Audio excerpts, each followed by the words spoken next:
आता पेट्रोलचा खर्च विसरा, घरी आणा इलेक्ट्रिक स्टायलिस्ट इलेक्ट्रिक गाडी। 100% भारतीय बनावटीची इलेक्ट्रिक्स ईव्ही इलेक्ट्रिक गाडी आता उपलब्ध।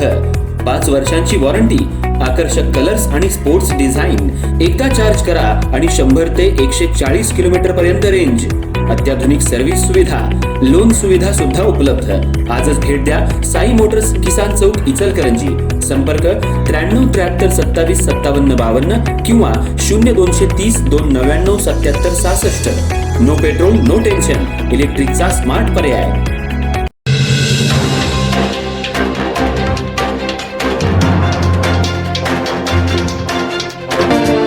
28 जानेवारी 2026 रोजी रात्रीच्या सुमाराला नांदणी इथं संजय घोडावत प्रायव्हेट लिमिटेड कंपनीच्या कंपाऊंड लगत असलेल्या रस्त्यावर मयत संदीप पाटील याचा खून करण्यासाठी विठ्ठल शिंदे यानं या खुनाची 15 लाख रुपयांची सुपारी आरोपी मुकेश जावीर आणि इतर आरोपींना देऊन खुनाचा कट करून मयत संदीप पाटील यांच्या डोक्यात लोखंडी रॉडनं आणि धारदार शस्त्रानं वार करून जीवे ठार मारल्याप्रकरणी आरोपी विठ्ठल शिंदे, मुकेश जावीर, रवींद्र कांबळे, रतन कांबळे, छोट्या उर्फ लक्ष्मण पवार, मनोज अंबोलकर यांच्या विरुद्ध शिरोळ पोलीस ठाणे जयसिंगपूर इथं गुन्हा नोंद करण्यात आला होता।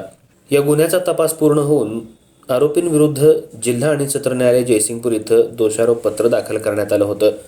आरोपी विठ्ठल अण्णाप्पा शिंदे यांच्या वतीनं ॲडव्होकेट सचिन यशवंतराव माने यांनी जयसिंगपूर इथल्या जिल्हा आणि सत्र न्यायालयात जामीन मिळण्यासाठी अर्ज दाखल केला आणि जामीन अर्जाच्या सुनावणीवेळी आरोपी याचा खुनाच्या घटनेत सक्रिय सहभाग नव्हता, खून करण्याचा कोणताही उद्देश नव्हता, आरोपी हा प्रत्यक्षरित्या घटनास्थळी उपस्थित नव्हता, आरोपीचा गुन्ह्यातील सहभाग हा केवळ खून करण्याच्या कट रचण्यामध्ये तसंच खुनाचं नियोजन करण्यापुरता मर्यादित असल्याचा युक्तिवाद करण्यात आला। या जामीन अर्जाला सरकारी पक्षानं जोरदार हरकत घेत हा गुन्हा गंभीर स्वरूपाचा असून सर्व आरोपी यांनी कट रचून संगनमत करून मयत याला जीवे ठार मारले।